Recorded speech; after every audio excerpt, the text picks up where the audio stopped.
Suatu hari, dunia tidak hancur karena perang, tidak juga karena ledakan besar. Ia hanya berhenti. Sebuah wabah misterius menyapu bumi dengan cepat, memusnahkan hampir seluruh umat manusia, dan peradaban yang dulu begitu megah runtuh tanpa suara. Namun di tengah dunia yang sekarat itu, seorang pria bisa selamat. Ia adalah salah satu manusia terakhir di bumi. Dan dari titik itulah sebuah pertanyaan besar muncul. Jika manusia hampir punah, apakah peradaban masih bisa bangkit kembali? Atau justru bumi akan perlahan melupakan bahwa manusia pernah ada? Di awal kisah, dunia masih tampak biasa, namun ketenangan itu menyembunyikan sesuatu yang jauh lebih besar, sesuatu yang belum disadari oleh siapapun. Kisah ini dimulai jauh dari keramaian kota. Di tengah hutan yang sunyi berdiri sebuah kabin kayu sederhana. Kabin itu bukan sekadar tempat tinggal, melainkan tempat persembunyian seorang pria yang lebih nyaman berbicara dengan batu daripada dengan manusia. Namanya adalah Isworth William, atau yang biasa dipanggil Is.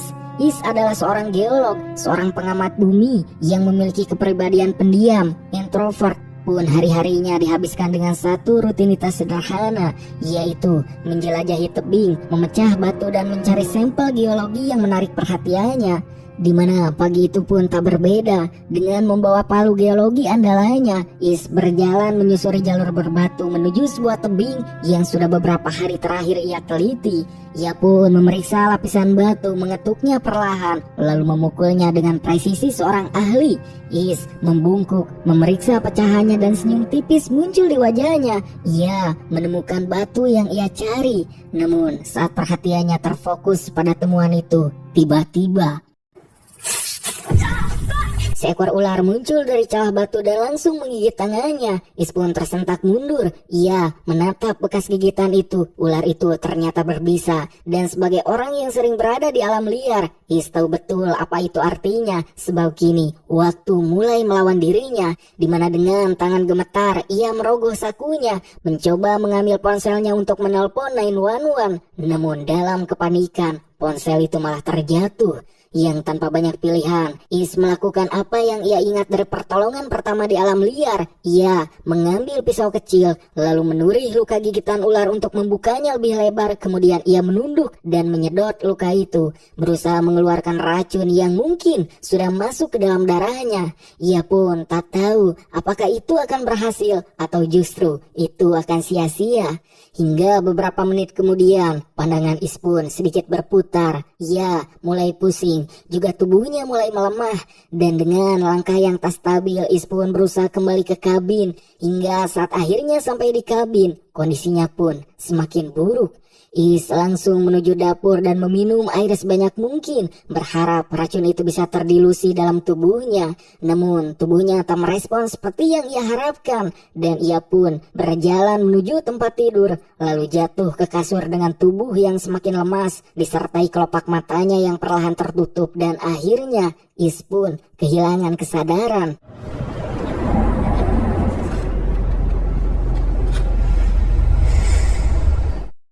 Singkatnya, waktu berlalu. Ketika Is membuka matanya kembali, ternyata ia masih hidup. Dan dengan perlahan, ia mengangkat tangannya guna melihat bekas gigitan ular tersebut, di mana kini lukanya sudah mengering, bahkan tampak mulai sembuh. Yang entah bagaimana, tubuhnya berhasil bertahan. Is bangkit dari tempat tidur dengan tubuh yang masih sedikit lemah. Ia keluar dari kabin untuk memeriksa keadaan di luar, dan terlihatlah mobilnya terparkir di depan. Tapi ada sesuatu yang aneh. Mobil itu sangat kotor, dipenuhi debu dan kotoran, seolah semalam telah terjadi badai yang besar. Namun Is tak ingat ada badai apapun. Ia menganggap hal itu adalah hal biasa.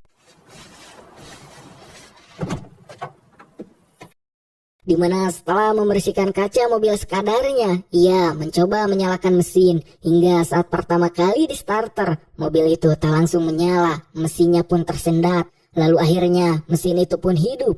Is pun memutuskan pergi ke kota. Namun sejak ia meninggalkan hutan, sesuatu mulai terasa janggal. Jalanan yang biasanya dilalui kendaraan kini kosong, dan sepanjang perjalanan tak ada satupun mobil yang lewat. Hanya mobil Is sendirian di jalan raya.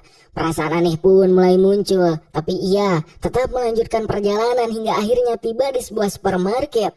Di parkiran, sesuatu langsung menarik perhatiannya, yaitu sebuah mobil militer terparkir di sana. Dan kehadiran kendaraan tentara di tempat seperti ini jelas tak biasa. Namun yang lebih mengganggu adalah sesuatu yang tergeletak di jalan, sebuah tubuh manusia tak bergerak. Yang mana tubuh orang itu sudah mati. Yang anehnya tubuhnya dibiarkan begitu saja di aspal tanpa siapapun yang mencoba menolong atau memindahkannya. Hingga saat sebuah layar televisi masih menyala. Dari situlah akhirnya Is mengetahui sesuatu yang mengubah segalanya. Siaran berita terakhir yang masih berputar mengabarkan sebuah pandemi global, penyakit yang menyebar dengan kecepatan yang tak terbayangkan, dan karantina pun diberlakukan di seluruh dunia, di mana kota-kota ditutup, negara-negara panik, dan manusia mulai mati dalam jumlah yang luar biasa. Is menatap layar itu dalam diam. Kemudian satu pikiran langsung muncul di kepalanya, yaitu orang tuanya. Tanpa membuang waktu, ia segera kembali ke mobil dan menuju rumah orang tuanya. Namun saat ia tiba di lingkungan rumah orang tuanya, suasana yang ia temukan jauh lebih sunyi dari yang ia bayangkan, di mana seluruh kawasan itu kosong, tak ada orang di jalan, juga tak ada suara kehidupan.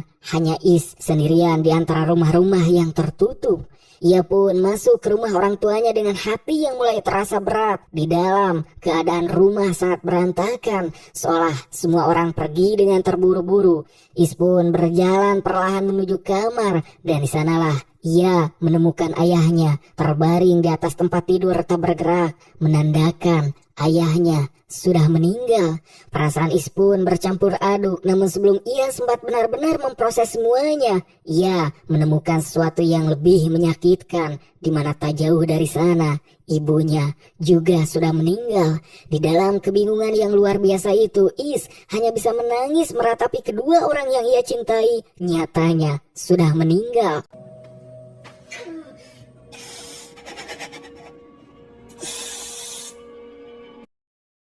Is memutuskan melakukan satu hal terakhir yang bisa ia lakukan sebagai seorang anak, yaitu menguburkan kedua orang tuanya dengan layak.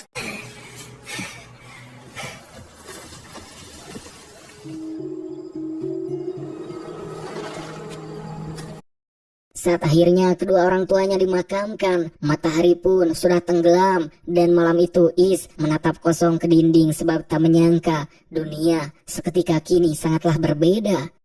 Keesokan harinya, Is kembali menelusuri kota. Kini, ia mulai melihat betapa luasnya kehancuran yang terjadi, di mana mobil-mobil berserakan di jalan. Banyak yang berhenti di tengah jalan, seolah pengemudinya tiba-tiba kehilangan kendali. Ia juga pergi ke sebuah gereja, dan di dalamnya terdapat lebih banyak mayat. Orang-orang yang mungkin datang ke sana dengan satu harapan terakhir, meninggal di tempat yang mereka anggap suci. Namun Is tak ingin menyerah begitu saja pada kesimpulan bahwa ia adalah manusia terakhir. Ia masih berharap ada orang lain yang selamat. Ia pun mencoba menuju kota lain. Namun jembatan yang menghubungkan wilayah itu ditutup dengan brigade militer, di mana frustasi pun mulai menggerogoti pikirannya. Wake the fuck up! Wake the fuck up! Ia terus mengemudi hingga akhirnya tiba di sebuah tempat yang biasanya selalu hidup, yaitu sebuah hotel kasino besar. Tempat yang biasanya dipenuhi cahaya musik dan manusia, yang walaupun lampu hotel kasino masih berkedip menyala, tapi tak ada kehidupan di sana. Anehnya, meskipun tempat itu kosong, tetapi Is tak menemukan satupun mayat, seolah semua orang pernah berada di sini menghilang begitu saja. Dan mumpung berada di hotel mewah itu, Is pun memutuskan melakukan sesuatu yang tak pernah ia bayangkan sebelumnya. Ia berendam, menikmati air hangat setelah perjalanan panjang. Dan untuk pertama kalinya sejak semuanya berubah, ia mencoba merasa sedikit normal. Hingga tanpa pakaian ia berjalan menuju bar hotel, yakin bahwa ia benar-benar sendirian di tempat tersebut. Namun saat Is sedang meneguk Homer Bar, sebuah suara seketika mengejutkan Is. Naik mana capem? Di mana ternyata di sana ada dua orang lain. dua orang yang masih hidup, yaitu seorang wanita bernama Anne dan seorang pria bernama Milton. Mereka bukan pasangan, hanya dua orang asing yang kebetulan berada di hotel ini ketika pandemi melanda. Mereka pun menjelaskan sesuatu yang mengejutkan, yaitu alasan mereka masih hidup adalah karena mereka kebal terhadap penyakit itu. Is yang selama pandemi tak sadar akibat gigitan ular, sama sekali tak mengetahui apa yang terjadi pada dunia. Milton pun kemudian menunjukkan rekaman berita mengenai kerusuhan terjadi di seluruh negara, rumah sakit runtuh, pemerintah kehilangan kendali, dan penyakit itu menyebar terlalu cepat bahkan untuk vaksin. Anne kemudian menceritakan jika ia melihat anaknya meninggal melalui panggilan video call, dan di sana perkiraan mereka pun sederhana namun mengerikan, yaitu mungkin masih ada manusia yang hidup, namun kemungkinan besar 99,9% umat manusia kini telah punah. That is the final score. Earth is done with us. Keesokan harinya, Is mencoba mencari Milton dan Anne. Namun karena hotel itu terlalu besar, Is kesulitan menemukan Milton dan juga Anne. Hingga saat masuk ke dalam ruangan pakaian mewah, akhirnya Is bertemu lagi dengan Anne. Dengan perasaan yang campur aduk, Is mengajak Anne berbicara tentang sesuatu yang terasa sangat aneh untuk dibahas, yaitu bagaimana perasaan Anne menjadi orang terakhir di dunia. Mendengar hal itu dengan nada datar, Anne pun memberikan jawaban yang sangat memilukan. Just because my heart is beating mean I'm alive. Jawaban itu walaupun sangat simpel tetapi memiliki maksud yang sangat dalam. Sesudah itu Anne mengajak Is makan di restoran hotel di mana Milton yang suka memasak, dan dengan persediaan makanan hotel yang melimpah, mereka pun bisa menikmati makanan yang jauh lebih baik daripada sekadar makanan kaleng. Hingga saat makan, Milton mengajak Is untuk tinggal bertiga di hotel, tetapi Is menjawab satu hal, jika ia tak akan tinggal di sana sebab merasa pertemuannya dengan Anne dan juga Milton membuatnya berpikir bahwa mungkin masih ada manusia lain di luar sana yang masih hidup. Mendengar keputusan Is, Milton kemudian menjelaskan sesuatu yang lebih realistis, yaitu selama listrik masih menyala serta mereka masih mempunyai stok makanan, dirinya akan tetap menikmati hidup. Tetapi jika suatu saat kedua hal penting itu sudah tak ada, maka Milton tak akan berniat hidup terlalu lama dan akan meniskon umurnya sendiri untuk menyusul yang lain.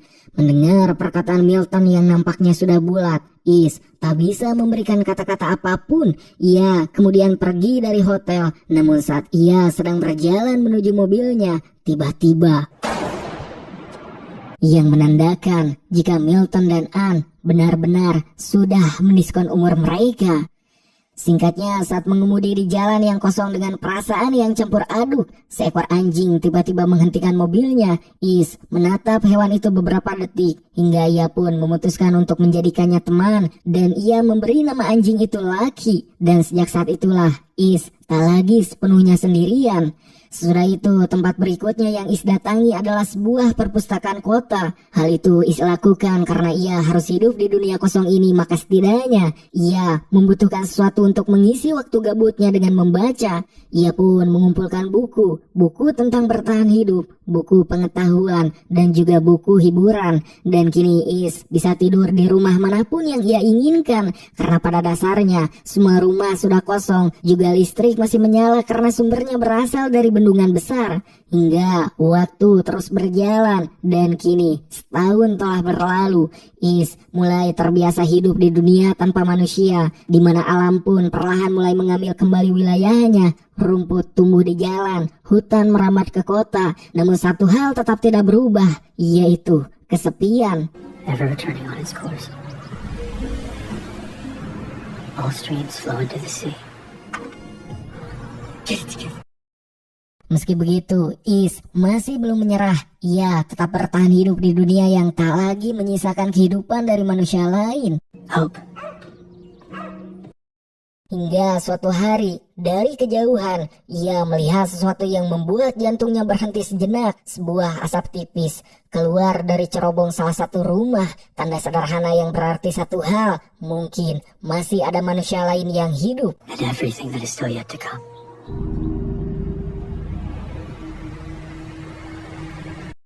Is tak langsung mendekati rumah yang mengeluarkan asap itu. Ia berhenti beberapa meter dari halaman, di mana tangannya menggenggam palu geologi yang selalu ia bawa. Ia pun melangkah dengan sangat waspada, hingga beberapa detik kemudian, dari atap rumah, terdengar suara yang meminta Is untuk diam di tempatnya sambil mengangkat tangan. Di balik senapan itu berdiri seorang perempuan. Perempuan itu bernama Emma.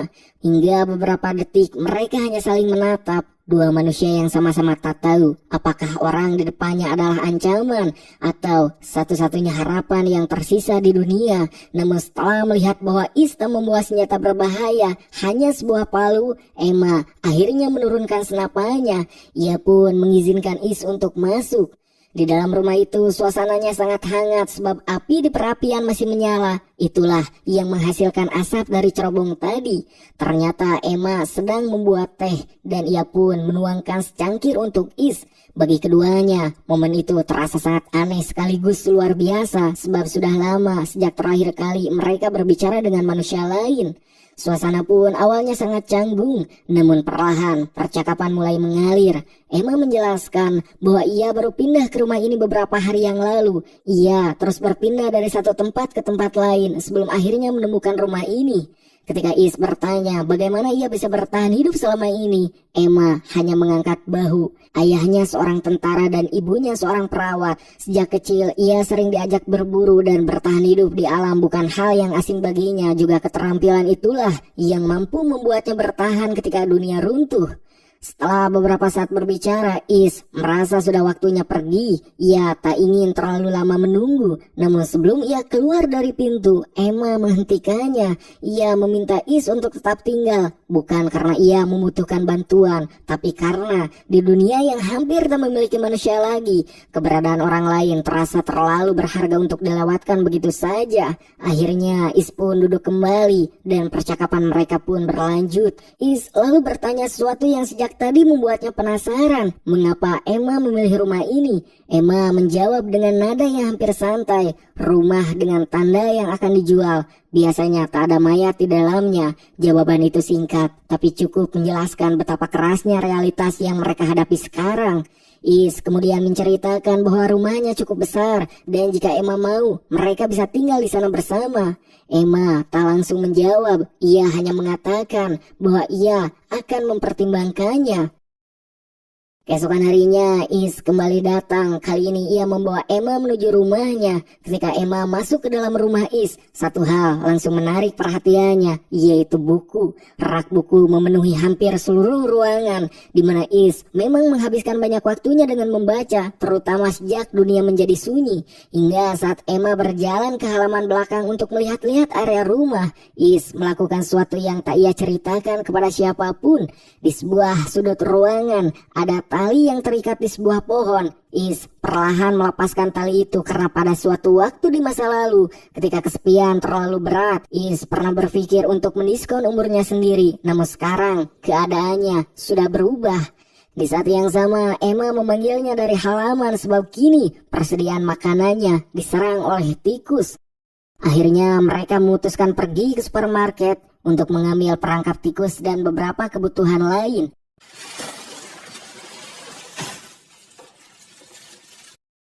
Melihat begitu banyak persediaan makanan, Is sempat berpikir bahwa mereka seharusnya tinggal di dekat tempat ini saja. Namun Emma tak terlalu menyukai ide itu, sebab makanan yang selama ini dimakan Is kebanyakan adalah makanan kaleng. Bagi Emma yang terbiasa berburu dan hidup dari alam, makanan seperti itu terasa hambar. Dan akhirnya mereka mulai bekerja sama mengumpulkan makanan dari alam.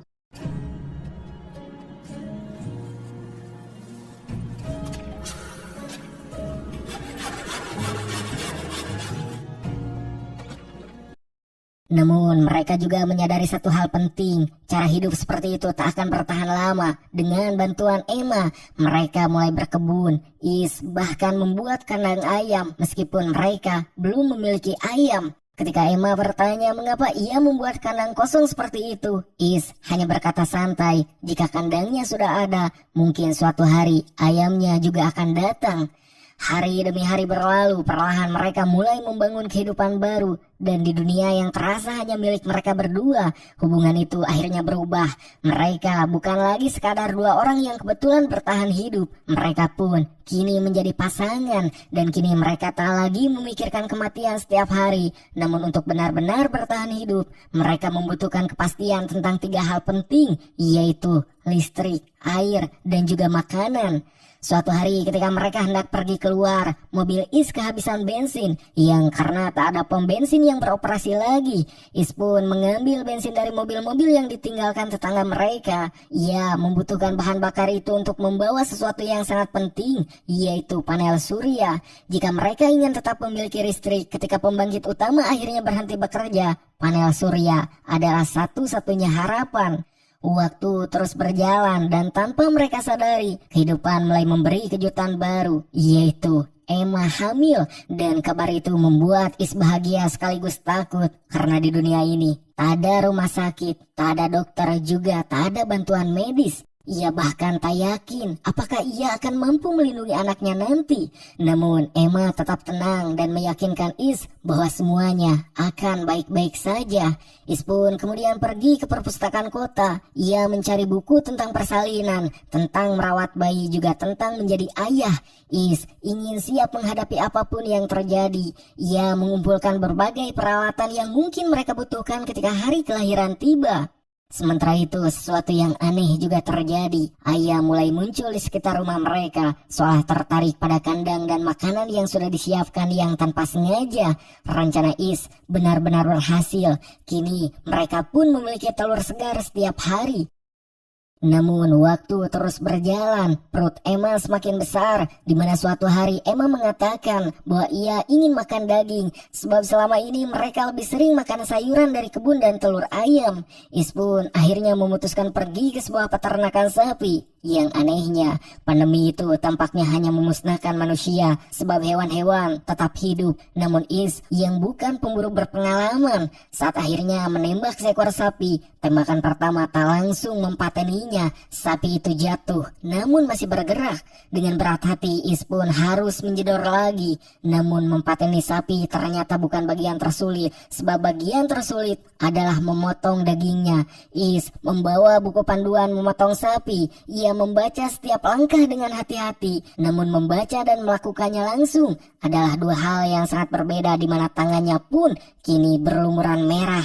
Rasa menjijikan, tetapi demi Emma dan anak yang akan lahir, Is memaksakan dirinya. I only took one anatomy class. The book said bury the head and guts. That I managed. You must eat. Yang untungnya daging satu ekor sapi bisa bertahan lama untuk 2 orang selama mereka memiliki kulkas. Dan tepat waktu, panel surya yang dipasang Is akhirnya berhasil menyalakan listrik rumah mereka. Kulkas pun kembali hidup dan daging itu pun disimpan di sana. Namun masalah baru segera muncul. Emma menunjukkan sesuatu yang ia tangkap dengan perangkap, yaitu seekor tikus. Tetapi tikus itu tak seperti biasanya, sebab ukurannya hampir sepanjang kotak sepatu. Emma pun langsung menyadari sesuatu yang mengkhawatirkan. Jika manusia hampir punah, maka predator alami tikus yang adalah manusia ikut berkurang. Dan itu artinya populasi tikus bisa meledak, berkembang biak dengan cepat, dan menjadi sebuah koloni yang nantinya akan mengancam mereka. Dan benar saja, saat malam, rumah mereka pun diserbu. Ribuan tikus datang karena koloni tikus tertarik oleh bau amis darah dari daging sapi. Melihat hal itu, Is tentu tak mau menyerah begitu saja, di mana Is mencoba mengalihkan para tikus dengan membawa potongan besar daging keluar lalu membakarnya. Namun karena jumlah tikus itu terlalu banyak,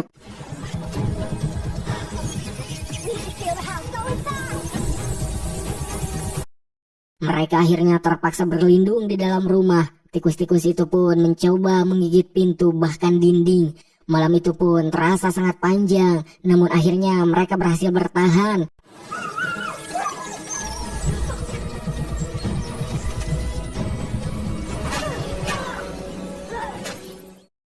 Hingga seiring waktu berjalan, jumlah tikus mulai berkurang karena predator alami yaitu kucing liar entah dari mana, seolah itu merupakan bantuan Tuhan, mulai bermunculan memangsa para tikus. Dan karena hal itulah, kini dunia mulai menemukan keseimbangannya sendiri. I think they're gone. Singkatnya, beberapa bulan pun berlalu. Kini kehidupan Is mulai masuk ke tahun kedua setelah pandemi dan terlihat kehidupan mereka mulai stabil. Juga terlihat jika badan Emma semakin membesar, menandakan hari kelahiran Emma semakin dekat. Dan akhirnya hari itu pun tiba. Dengan semua persiapan yang ia pelajari dari buku, Is membantu proses persalinan. Dan setelah perjuangan panjang, seorang bayi perempuan lahir. Mereka menamainya Heather. Kehadiran Heather pun tentu mengubah segalanya. Rumah mereka yang dulu sunyi kini dipenuhi suara kehidupan baru.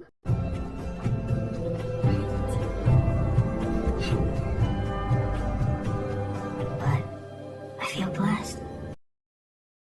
Beberapa waktu kemudian terlihat jika Emma yang mempercayai adanya manusia lain yang masih selamat terlihat menuliskan sebuah pesan besar di dinding-dinding yang bisa terbaca di jalan, yaitu sebuah pesan jika ada manusia lain yang masih hidup, mereka bisa datang ke San Lupo, tempat mereka tinggal. Hingga tahun demi tahun pun berlalu, harapan itu tetap ada meski tak pernah mendapat jawaban. Hingga akhirnya di tahun ke-6 setelah pandemi, takdir seolah menjawab panggilan tersebut. Sebab di tengah jalan hutan yang sepi, sebuah kejadian tak terduga terjadi, yaitu Is menabrak sesuatu yang ternyata itu adalah seekor anjing gunung yang kini terlihat terluka. Dan di momen tersebut, keputusan besar harus Is ambil. Namun, tepat di saat Is hendak mengakhiri penderitaan hewan tersebut, sesuatu bergerak di antara pepohonan. Bukan bayangan juga bukan ilusi, tetapi seseorang, sosok asing yang muncul dari dalam hutan, seolah datang dari dunia yang selama ini hilang. Dan dalam sekejap, semua yang mereka yakini mulai berubah. Is yang selama ini hidup dalam kesunyian, kini dihadapkan pada kenyataan bahwa mereka mungkin tidak sendirian. Yang tanpa berpikir panjang, ia pun langsung mengejar sosok itu menuju sesuatu yang belum ia pahami.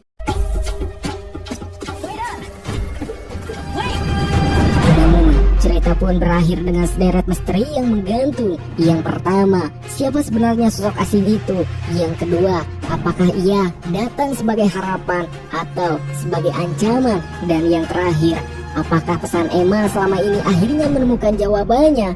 Semua pertanyaan itu masih belum memiliki jawaban, dan mungkin jawaban yang mereka temukan akan jauh lebih mengejutkan dari yang mereka bayangkan. Sampai sini dulu cerita dari film ini. Semoga kalian menikmati alur ceritanya yang penuh ketegangan dan rasa penasaran ini.